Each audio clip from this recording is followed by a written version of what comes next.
Hi hello எல்லாருக்கும் வணக்கம். So இந்த உலகத்தில் வாழ்ந்துட்டுருக்கோமே, ஏன் வாழ்கிறோம்? ஒரு சந்தோஷமான வாழ்க்கை வாழணும்னா என்ன பண்ணணும் அப்படின்னு யோசிச்சுட்ருக்கீங்களா? இந்த உலகத்திலே பெரிய விஷயம் எது அப்படின்னு நீங்கள் நினைக்கிறீங்கன்னா அதுக்கான பதில் தான் இந்த வீடியோ. இந்த உலகத்திலே பெரிய விஷயம் எது? இந்த உலகமா? இல்லை இந்த உலகத்தை படைச்சவரா? இந்த உலகத்தை படைச்சவரை தாண்டியும் ஒரு பெரிய விஷயம் இருக்குது. அது என்ன விஷயம் அப்படின்னா தொண்டு செய்வது அப்படின்னு சொல்கிறாங்க. தொண்டு செய்வதுனா என்ன? ஊரடகத்துக்கெல்லாம் உதவி செஞ்சுட்டு இருக்கிறதா? அதுவும் தான் வரும். பட் தொண்டு செய்வது அப்படிங்கிறது எதை குறிக்குது அப்படின்னா சேவைன்னு கூட சொல்லலாம். யாருக்கு பண்ற சேவை அப்படின்னா நம்ம குடும்பத்துக்கு பண்ற சேவை. ஒரு கணவனோ மனைவியோ ஃபர்ஸ்ட் தன்னுடைய குடும்பத்துக்கான கடமைகளை விஷயங்களை சரியான முறையில செய்யணும். அது எவ்வளவு கஷ்டமா இருந்தாலும். சேவைனா எப்படி சும்மா செய்யறதா? நான் வந்துட்டு ஒரு ஒர்க்குக்கு போறேன், என் ஃபேமிலி குழந்தைங்களுக்குலாம் பணம் கொடுத்துறேன் அப்படிங்கிறதோட ஸ்டாப் பண்ணிக்கிறது கிடையாது. வீட்டில் இருக்கிறவங்கள எப்படி சந்தோஷமாக வச்சுக்கணும், அவங்களுக்கு பிடிச்ச விஷயங்களை எப்படி செய்யணும், எப்படி நேரங்கள் செலவழிக்கணும் அப்படிங்கிறத எல்லாம் சேர்ந்து தான் இந்த தொண்டு அப்படிங்கிற விஷயம் வருது. ஓகேவா? சில பேர் சொல்லுவாங்க, நான் வேலைக்கு போகிறேன், வீட்டுக்கு பணம் கொடுக்குறேன், என் கடமையை செய்கிறேன், பட் வந்துட்டு அப்படி இருந்தும் வந்துட்டு சந்தோஷம் இல்லையே அப்படின்னு வந்து நீங்கள் கேட்கலாம். ஸோ ஒரு குடும்பம் அப்படின்னு நீங்கள் நடத்தும்போது வெறும் பணம் சம்பாரித்து கொடுத்தா மட்டும் அந்த இடத்துல சந்தோஷம் இருக்காது. பிகாஸ் நீங்கள் உங்களுக்கு ஒரு எமோஷ்னல் பெயின் வரும்போது நீங்கள் ஒய்ஃபை தேடி போகிறீங்க, இல்லை ஹஸ்பண்டை தேடி போகிறீங்க. ஓகேவா? அதே மாதிரி தான் அவங்கவுங்களுக்கு வீட்டு வேலைகள் செஞ்சாலும் சரி, குழந்தைகளை கவனிச்சுக்கிட்டாலும் சரி, இல்லை வீட்டில் இருக்கிறவங்க கவனிச்சுக்கிட்டாலும் சரி, அவங்களுக்கு சில எமோஷ்னல் பெயின் வரும், டயர்ட்னஸ் ஆகும். அந்த வகையில் நீங்கள் அவங்களுக்கான ஆறுதல் என்ன அப்படின்னா நீங்கள் கூட இருக்கிற நீங்கள் மட்டும்தான். ஸோ அவங்களுக்கு என்ன விஷயம் சந்தோஷம் தரும் அப்படிங்கிறத பார்த்து பார்த்து பண்ணணும். அதாவது நான் வேலைக்கு போகிறேன், எனக்கு டைம் இல்லை அப்படின்லாம் சொல்ல முடியாது.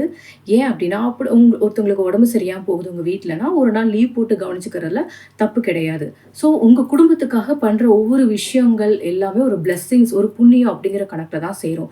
ஸோ ஒரு நாள் நீங்கள் லீவ் போட்டு உங்கள் ஒய்ஃபை பார்த்துக்கிறதுனாலையோ குழந்தைங்களை பார்த்துக்கிறதுனாலையோ உங்களுக்கு வேலையெல்லாம் போகாது. ஸோ அந்த மாதிரி பயந்துட்டு நீங்கள் எந்த சாக்குன்னு சொல்லிட்டு வீட்டில் இருக்கிறவங்க கிட்ட அன்பா பேசாமல் இருக்காதீங்க. ஸோ நீங்கள் வந்துட்டு சம்பாரிச்சு கொடுக்குறீங்க, உடம்பு சரியில்லாம் பார்த்துக்கிறீங்க, அன்பான வார்த்தைகள் பேசுகிறீங்களா? அதாவது அன்பான வார்த்தைகள் அப்படின்னா ஒரு தன்மையான வகையில் பேசணும்.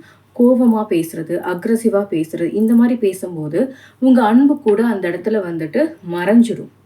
ஓகேவா? நீங்கள் பேசின வார்த்தைகள், அவங்கள இன்சல்ட் பண்ணது, அவங்கள அஃபெண்ட் பண்ணுற மாதிரி பேசுறது, கத்துறது, இதுதான் வந்து மேக்ஸிமம் உங்கள் மனசில் போய் பதியும். ஸோ உலகத்திலே பெரிய விஷயம் என்ன அப்படின்னா தன்னுடைய குடும்பத்துக்கான கடமைகளை செஞ்சுட்டு அவங்கள சந்தோஷமாக வச்சுக்கிறது. அதையும் செஞ்சுட்டு ஒருத்தர் வெளியே எதையும் எதிர்பார்க்காம செய்கிற உதவி இருக்குது பார்த்தீங்களா? இதுதான் வந்துட்டு உலகத்திலேயே பெரிய பெரிய விஷயம். வெளியே நீங்கள் உதவி செய்கிறீங்க அப்படின்னா ஃபர்ஸ்ட் நீங்கள் மனசில் வச்சுக்க வேண்டியது, நீங்கள் அவங்ககிட்ட வந்து திரும்பி எதுவுமே எதிர்பார்க்கக்கூடாது. அது நீங்கள் கொடுத்த பணமாக இருந்தாலும் சரி, இல்லை நான் உதவி செஞ்சுட்டேன், நாளைக்கு வந்துட்டு அவர் ஏதாவது கெடுதல் செஞ்சுட்டாரே அப்படின்னு நினச்சி ஃபீல்லாம் பண்ணக்கூடாது. யாருக்கு நீங்கள் உதவி செய்கிறீங்களோ ஃபஸ்ட்டு அவங்க கிட்ட தான் நீங்கள் அடி வாங்குவீங்க. அவங்க தான் உங்களை தப்பாக பேசுவாங்க, அவங்க தான் நன்றி மறந்து பேசுவாங்க, அவங்க நீங்கள் செஞ்ச உதவியெல்லாம் பெரிய உதவியே இல்லை அப்படின்னு சொல்லிட்டு பேசுவாங்க. ஸோ இது ஏன் அந்த மாதிரி நடக்குது அப்படின்னா நீங்கள் வந்துட்டு எதையுமே எதிர்பார்க்காம ஒருத்தருக்கு உதவி செய்கிறீங்களா அப்படிங்கிறதுக்கான டெஸ்ட்டு தான் இதெல்லாம்.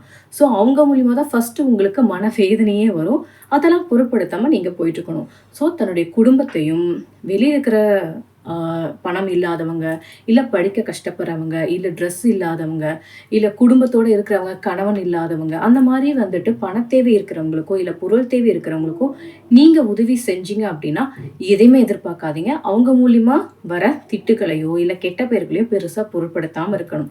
ஸோ குடும்பத்தில் இருக்கிறவங்கள கடமையோட பணம் சம்பாரிச்சு கொடுத்து பார்த்துட்டு சந்தோஷமாகவும் வச்சுக்கிட்டு வெளியும் எந்த எதிர்பார்ப்பும் இல்லாமல் உதவி செய்கிற வாழ்க்கை தான் வந்துட்டு உலகத்திலே பெரிய விஷயம் அப்படின்னு சொல்லிட்டு நம்ம சான்றோர்கள்லாம் சொல்கிறாங்க. நம்மளும் முடிஞ்ச அளவுக்கு இந்த விஷயத்தெல்லாம் தெரிஞ்சுக்கிட்டு லைஃப்பில் ஃபாலோ பண்ணலாம். பாய்.